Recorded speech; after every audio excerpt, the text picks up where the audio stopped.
8वें अध्याय में अक्षर ब्रह्म योग का वर्णन। युञ्जन एवं सदात्मानं योगी नियत मानसा शांतिम निर्वाण परमाम मत संस्थानि गच्छति। भगवान कहते हैं कि जो व्यक्ति अपने मन को सदा परमात्मा में लगा करके रखता है, वह व्यक्ति परम शांति को और मुक्ति को दोनों को पा लेता है। हमारा ये जो मन है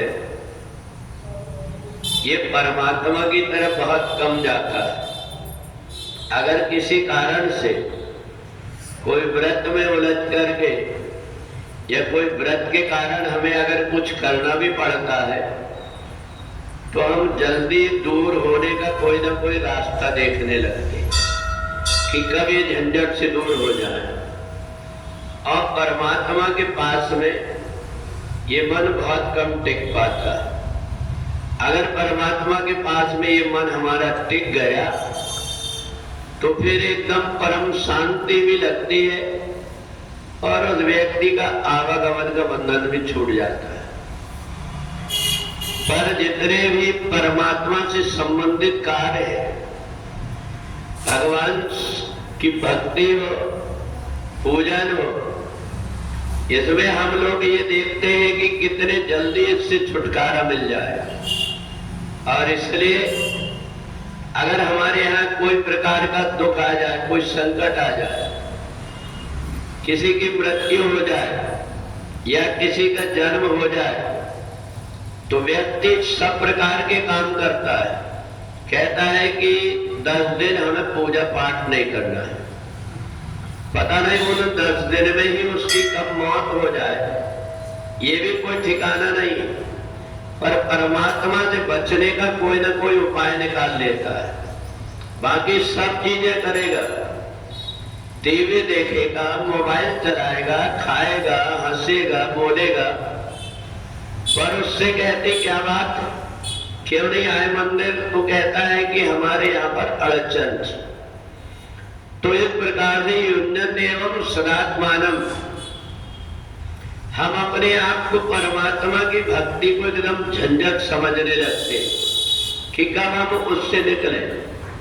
परंतु परमात्मा की भक्ति झंझट नहीं और 2-4-8 दिन के लिए नहीं है। जैसे हमारी श्वास चल रही उसी प्रकार से परमात्मा से हमको जुड़ना है। और इसलिए श्वास श्वास में नाम जप, वृथा श्वास मत खोए, न जाने श्वास का आवन होए न होए। पता नहीं फिर से ये सांस अंदर गई तो बाहर आएगी कि नहीं, बाहर गई तो अंदर आएगी कि नहीं, इसका भी कोई ठिकाना नहीं। इसलिए हमारे ऋषियों ने परमात्मा से जुड़ने का उपाय बताया, पर हम बहुत सारी ऐसी झंझट पाल लेते हैं। उसमें परमात्मा से जुड़ा रहना बड़ी मुसीबत लगता है। ऐसा लगता है कि इससे कब झंझट हो।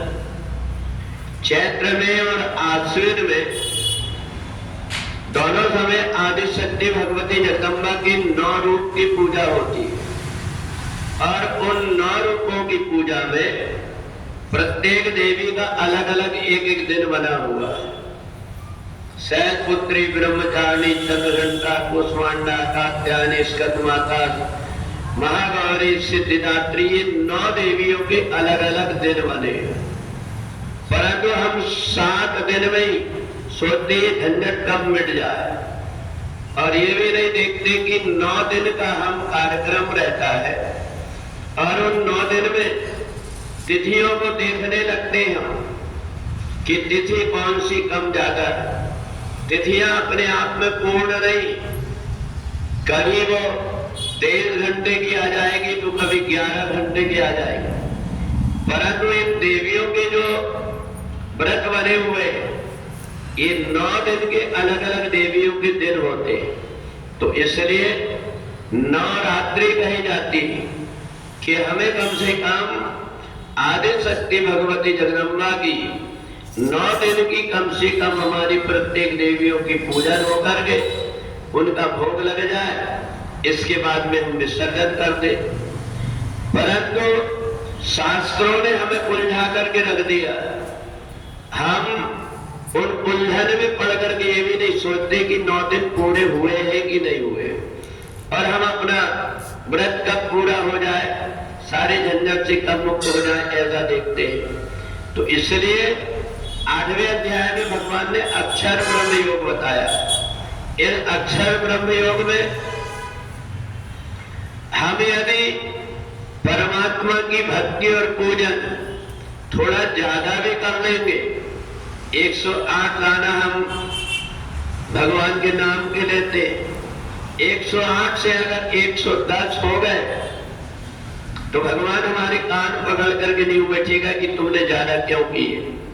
और इसलिए परमात्मा की जो भक्ति है उसमें इतना सीधा और सरल ढंग से व्यक्ति करे ताकि उसको उलझन ना लगे और वो विधिवत सब प्रकार का पूजन कर ले। तो इसलिए 8वें अध्याय में अक्षर ब्रह्म योग का ये पुण्य का काम व्यक्ति बहुत कम करने की सोचता है और करता भी है, तो ये दिखावा करने की करता है कि मैं जो कुछ कर रहा हूं उसको कोई देख रहा है कि नहीं देख रहा।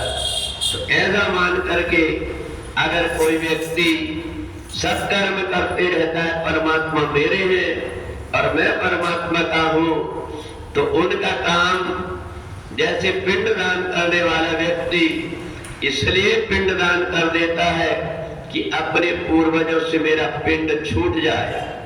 ऐसा नहीं कि जिन्होंने हमें जन्म दिया है हमेशा उनकी याद आती रहे, उनके लिए हम कुछ कर सके, उन्हें जल दे सके, उन्हें भोग लगा सके, ऐसा बहुत कम व्यक्ति सोचता है।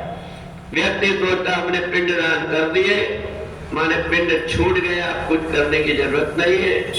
इसलिए हमेशा परमात्मा से जुड़ा हुआ व्यक्ति परमात्मा से जुड़ करके परम शांति को प्राप्त करता है और परमात्मा के कार्य को उलझन न समझ करके अपने जीवन का शाश्वत समय समझ करके जो कार्य करता है उसका पुण्य अक्षुण्ण हो जाता है।